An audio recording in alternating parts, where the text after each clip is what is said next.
திமுக மகளிரணி சார்பில் பல்லடத்தில் பிரம்மாண்டமாக நடைபெற்ற வெல்லும் தமிழ் பெண்கள் மாநாடு. பெண்கள் சக்தியால் திமுக மீண்டும் ஆட்சிக்கு வருவது உறுதியாகிவிட்டதாக முதலமைச்சர் மு.க. ஸ்டாலின் பேச்சு. திமுக மகளிர் மாநாட்டில் மேற்கு மண்டலத்தைச் சேர்ந்த 1.5 லட்சம் பெண்கள் பங்கேற்பு. இருசக்கர வாகனங்கள் அணிவகுப்புடன் முதலமைச்சருக்கு உற்சாக வரவேற்பு.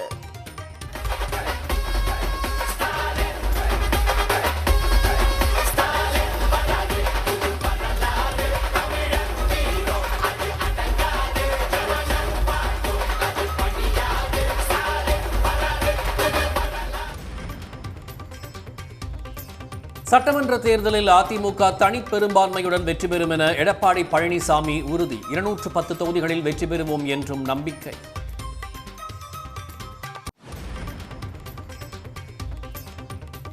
பாமக பொதுக்குழுவில் ராமதாஸ் கண்ணீர் விட்டு அழுததால் பரபரப்பு. அன்புமணியை சரியாக வளர்க்கவில்லை என கூறி வேதனை.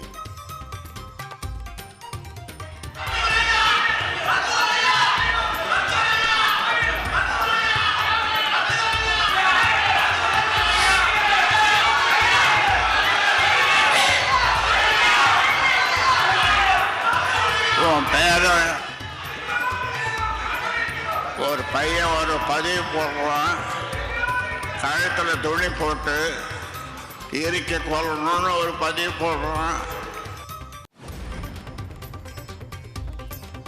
ராமதாஸுக்கு ஆதரவாக லட்சக்கணக்கான மகன்கள் உள்ளதாக பாமக கௌரவ தலைவர் ஜி.கே. மணி பேச்சு. அன்புமணி ஆதரவாளர்கள் RSS அடிவருடிகள் என ஸ்ரீகாந்தி விமர்சனம். இன்னைக்கு கோட்டு சூட்டு போட்டுக்கிட்டு கார்ல வந்து இறங்குங்கிறீங்களே தம்பி அன்புமணி, அந்த கோட்டு சூட்டு யாரு கொடுத்தது? நீங்க படிச்சு வாங்கின அந்த டாக்டர் பட்டம், அந்த கார் யார் கொடுத்தது? இது நீங்க உழைச்சி வாங்கினதா இல்ல?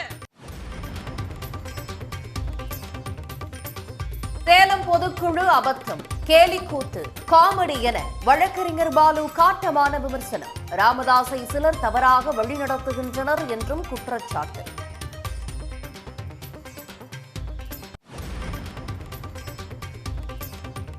பிரவீன் சக்கரவர்த்தி RSS பாஜகவின் குரலாக பேசுவதாக செல்வ பெருந்தகை குற்றச்சாட்டு. திமுக காங்கிரஸ் கூட்டணியை உடைக்க வேண்டும் என்பவர்களின் கனவு பலிக்காது எனவும் திட்டவட்டம்.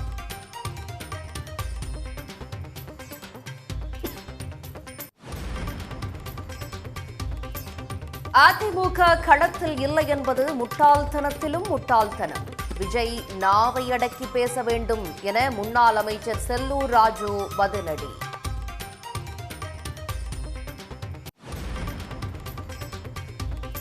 கரூர் கூட்ட நெரிசல் தொடர்பாக தாவேகா நிர்வாகிகளிடம் சிபிஐ 9 மணி நேரம் விசாரணை. டெல்லி சிபிஐ அலுவலகத்தில் நாளையும் ஆஜராக உத்தரவு.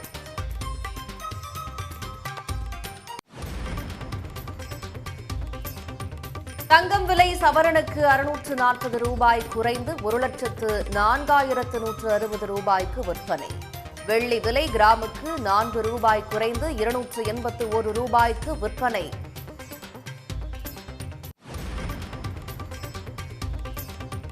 SIR கணக்கீட்டு படிவங்களை முறையாக சமர்ப்பிக்காத மேலும் 2 லட்சம் பேருக்கு நோட்டீஸ்.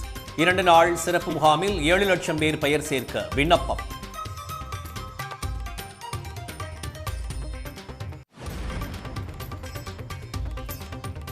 சம வேலைக்கு சம ஊதியம் கோரி இடைநிலை ஆசிரியர்கள் சென்னையில் 4வது நாளாக போராட்டம். அனுமதியின்றி போராட்டத்தில் ஈடுபட்டதால் குண்டுக்கட்டாக கைது.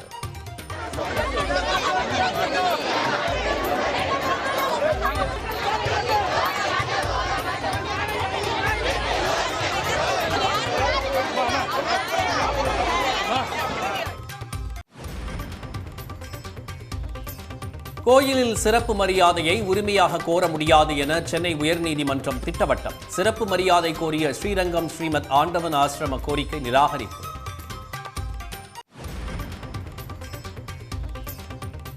கோவையில் கொளத்தூர் மணி தலைமையில் திராவிடர் விடுதலை கழகத்தினர் போராட்டம். தீண்டாமைக்கு எதிராக சட்ட நடவடிக்கைகளை மேற்கொள்ள வலியுறுத்தல். விடுதலை கழகத்தின் அமைப்புகளே சாதி ஒழிப்பு போராட்டம்.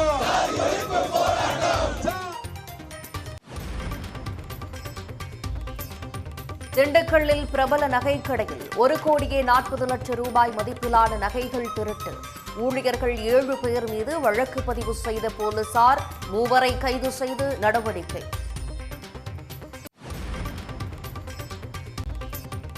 மும்பையில் தொழிலதிபரை மிரட்டி பணம் பறிக்க முயற்சி. மராட்டி நடிகை ஹேமலதா பட்கர் தோழியுடன் கைது.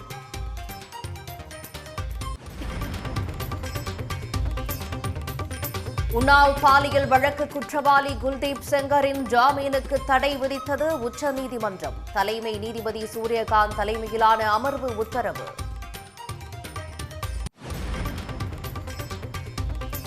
நடப்பாண்டில் விற்பனையான ஸ்மார்ட் போன்களில் ஐபோன் 16 முதலிடம். இந்தியாவில் 11 மாதங்களில் 65 லட்சம் போன்கள் விற்று சாதனை.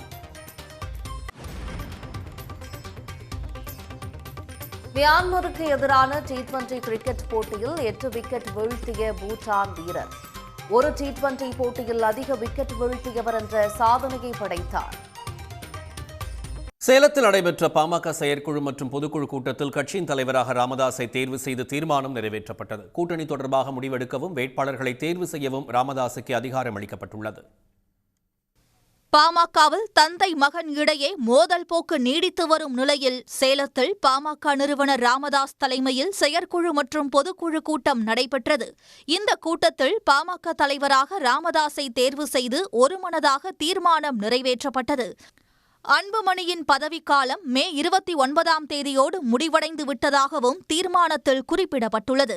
மேலும் தேர்தலில் கூட்டணியை முடிவு செய்யவும் வேட்பாளர்களை தேர்வு செய்யவும் ராமதாஸுக்கே அதிகாரம் அளிக்கப்பட்டுள்ளது. பாமகவிலிருந்து G.K. மணியை நீக்குவதாக கூறிய அன்புமணிக்கு கண்டனம் தெரிவித்ததோடு பாமகவிலிருந்து அன்புமணி நீக்கப்பட்டதை அங்கீகரித்தும் தீர்மானம் நிறைவேற்றப்பட்டது.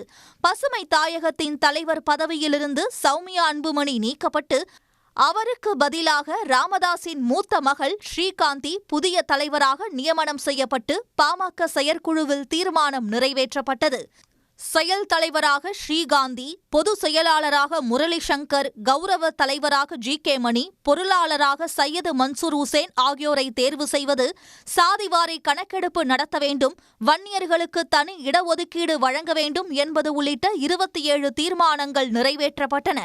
இறுதியாக துரோகத்தை வீழ்த்துவோம், ராமதாஸின் கரத்தை வலுப்படுத்துவோம் என அனைவரும் உறுதிமொழி எடுத்துக் கொண்டனர். அன்புமணியை சரியாக வளர்க்கவில்லை என வேதனையில் கண்கலங்கிய ராமதாஸ், அவர் தனது முதுகிலும் நெஞ்சிலும் ஈட்டியால் குத்துவதாக வேதனை தெரிவித்துள்ளார். சேலத்தில் நடைபெற்ற பாமக பொதுக்குழுவில் பேசிய ராமதாஸ் 2026 சட்டமன்ற தேர்தலில் வெற்றி கூட்டணி அமைப்போம் என கூறினார். தாம் வளர்த்த பிள்ளைகள் எதிரணியில் இருந்து தம்மை தூற்றுவதாகவும் இதனால் தினம் தினம் நிம்மதியை இழந்து தவித்து வருவதாகவும் ராமதாஸ் தழுதழுக்க கூறினார்.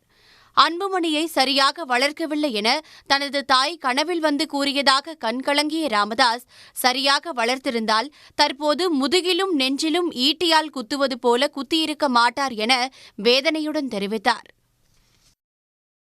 நான் ஒரு நாள் தூக்கம் வர்றதில்லை, ஆனாலும் படுத்து தூங்கிட்டு இருந்தேன். அப்போ தூக்கம் வந்தது. இந்த கனவில் எங்கள் அம்மா என்னுடைய தாய் வந்தாங்க. தாய் வந்து ஏன்பா வரன்னு கேட்டேன். இன்னொருத்தம்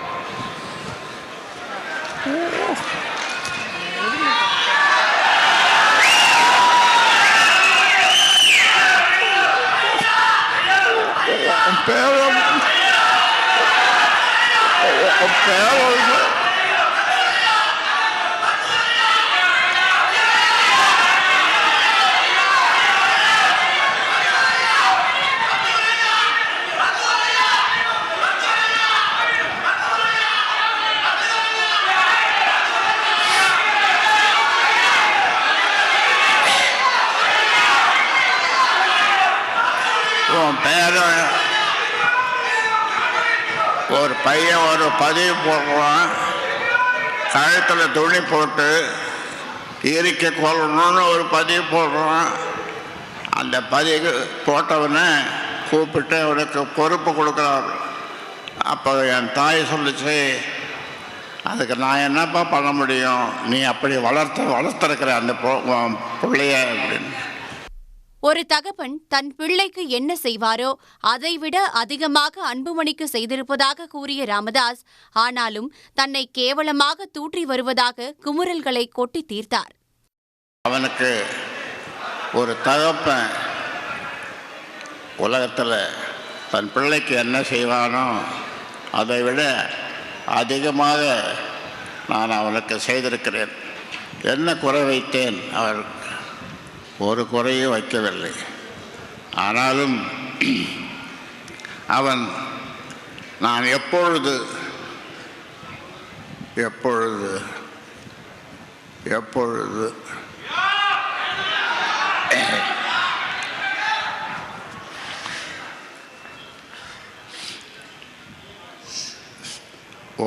ஒரு ஆண்டுக்கு முன்னாலே ஒரு பிள்ளை, அவனை பிள்ளை என்றால் சொல்லுவது, சென்னையிலே ஒரு குடும்பத்திலே சொத்து தகராறு. தகப்பனை 20-30 துண்டாக வெட்டி ஒரு சாக்கில் கட்டி கொண்டு போய் இந்த காவேரி பக்கம் என்ற ஊரில் போட்டுவிட்டு வந்ததை ஒரு நீங்கள்லாம் படித்திருப்பீர்கள். அதை விட அப்படி செய்திருந்தாலும் கூட நான் போய் சேர்ந்திருப்பேன். ஆனால் ஒவ்வொரு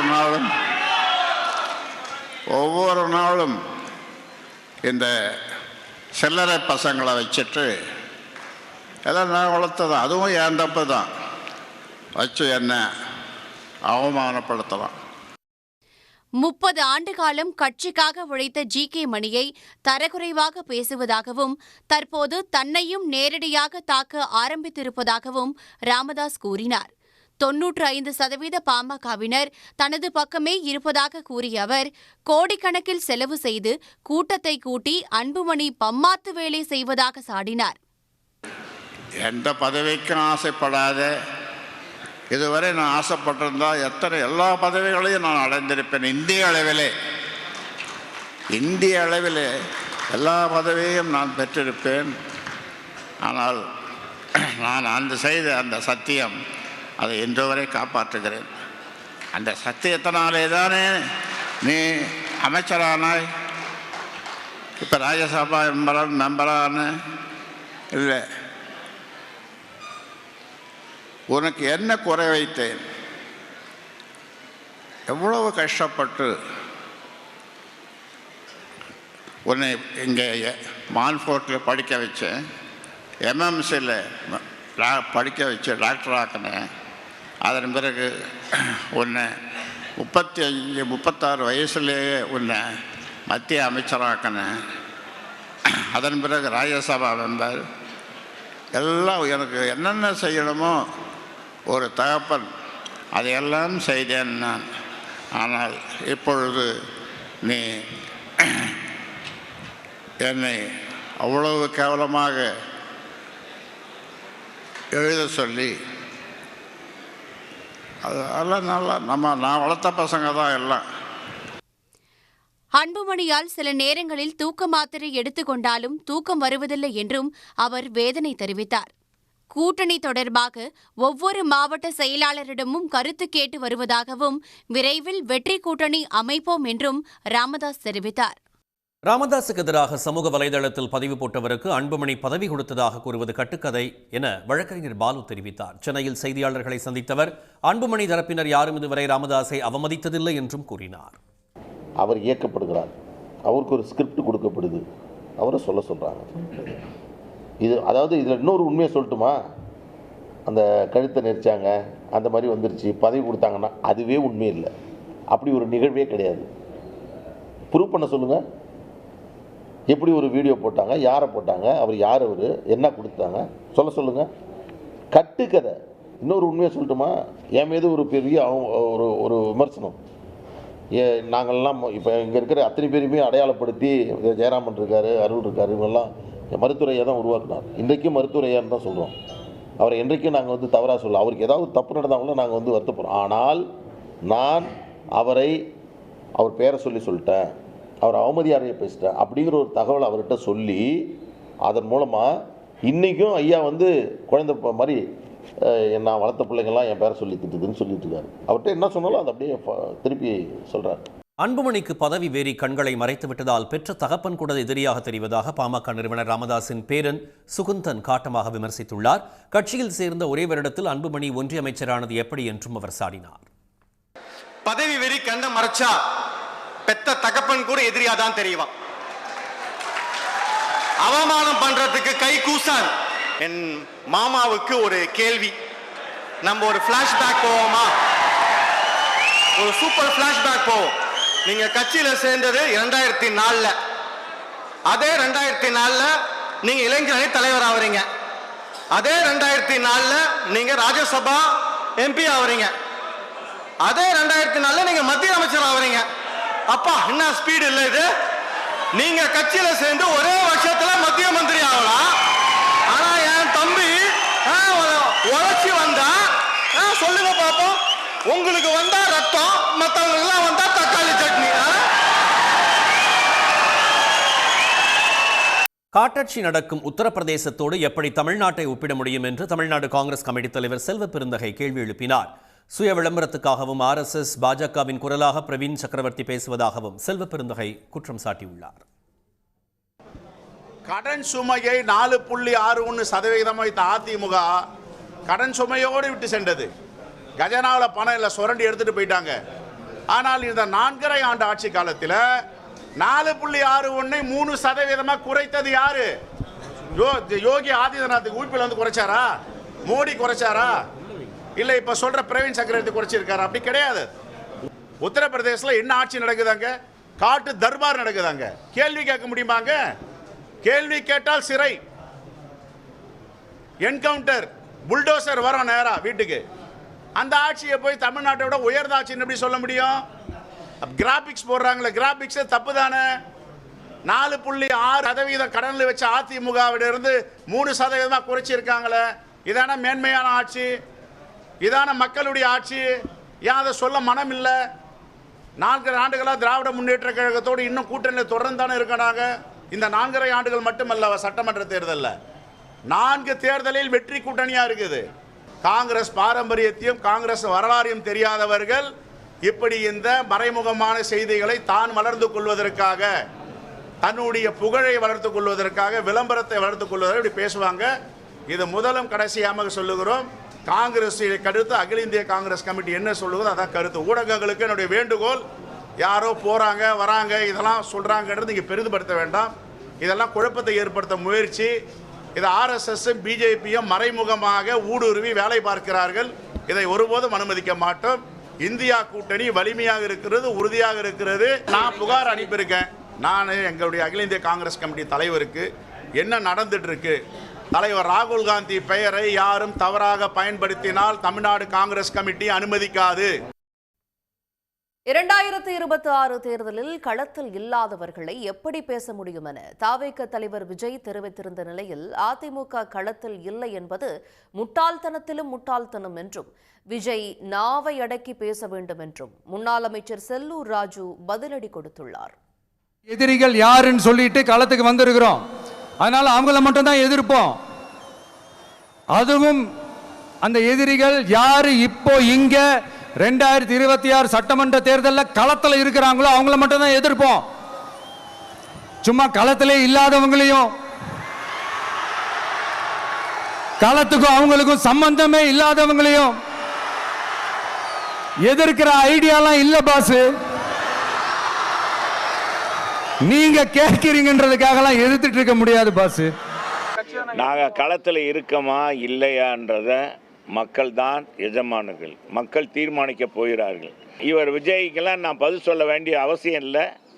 அவர் கூட்டம் கூடுதுன்றக்காக இவரை காட்டிலும் நம்ம வடிவேலை கூட்டிகிட்டு போய் கூட்டம் நடத்துங்க. என்ன கூட்டம்? நயன்தாரா கூட்டிகிட்டு போங்க. நயன்தாரா கூட்டிகிட்டு போய் நாளைக்கு புரபகண்டா பண்ண சொல்லுங்கள்.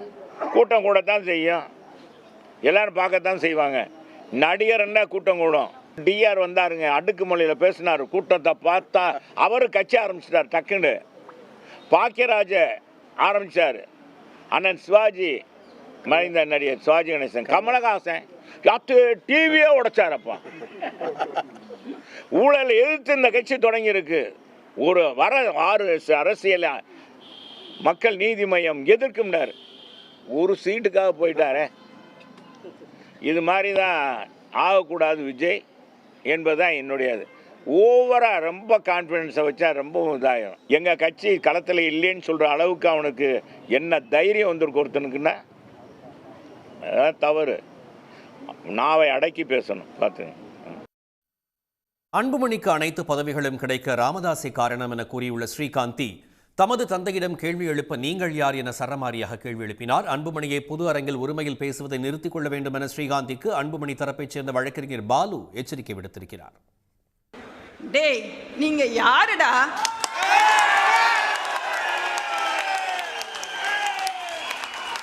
உங்களுக்கு என்னடா தகுதி இருக்கு ஐயாவை கேள்வி கேட்க? இன்னைக்கு கோட்டு சூட்டு போட்டுக்கிட்டு கார்ல வந்து இறங்குங்கிறீங்களே தம்பி அன்புமணி, அந்த கோட்டு சூட்டு யாரு கொடுத்தது? ஐயா பேரை சொல்லி பதவி வாங்கிறது, அப்புறம் ஐயாவையே தூக்கி எறியறது. இதுக்கு பேரு அரசியல் இல்ல தம்பி, இதுக்கு பேரு பச்சை துரோகம். இன்னைக்கு சில பேர் கிளம்பி இருக்காங்க, சின்னையா தான் இனிமே எல்லாம்னு. நான் அவங்க கிட்ட ஒண்ணு கேட்குறேன், ஐயா கிராம கிராமமா கட்சியை வளர்த்தப்ப நீங்க எல்லாம் எங்க போனீங்க? நம்ம மாம்பழம் சின்னம் போனப்ப நீங்க என்ன பண்ணீங்க? நம்ம கட்சி அங்கீகார ரத்தானப்ப நீங்க என்ன கிழிச்சீங்க? இன்னைக்கு எங்கள் கட்சியினுடைய தலைவர் பொது அரங்கில் இதுபோன்று பேசுவதை ஸ்ரீகாந்தி அவர்கள் நிறுத்திக் கொள்ள வேண்டும். இது பாட்டாளி மக்கள் கட்சி, பல தொண்டர்கள், பல நிர்வாகிகள், பல பொறுப்பாளர்களை கொண்டிருக்கக்கூடிய இயக்கம். ஏதோ உங்கள் வீட்டு குடும்ப பிரச்சனை மாதிரி நினச்சிக்கிட்டு பேசக்கூடாது. அவங்க மேலே உட்காந்துக்கிறது, இன்னொரு மகனை விட்டு பேச வைக்கிறது, இன்னொரு மகனை முன்னாடி உட்கார வச்சுக்கிறது. பாட்டாளி மக்கள் கட்சி என்ன எடுப்பார் கைப்பிள்ளையா அது? நான் கேட்குறேன், நீ எப்போ வந்த, நீ என்னைக்கு தலைவரானன்னு கேட்குறாங்க. நான் கேட்குறேன் ஸ்ரீகாந்தி அவர்களை பார்த்து, நீங்கள் கட்சிக்கு எப்போ வந்தீங்க? உங்களை செயல் தலைவராக அறிவிக்கிறதுக்கு முன்னாடி நீங்கள் எங்கே இருந்தீங்க? உடனுக்குடன் செய்திகளை தெரிந்து கொள்ள சன் நியூஸ் பெல் ஐகானை கிளிக் பண்ணுங்க.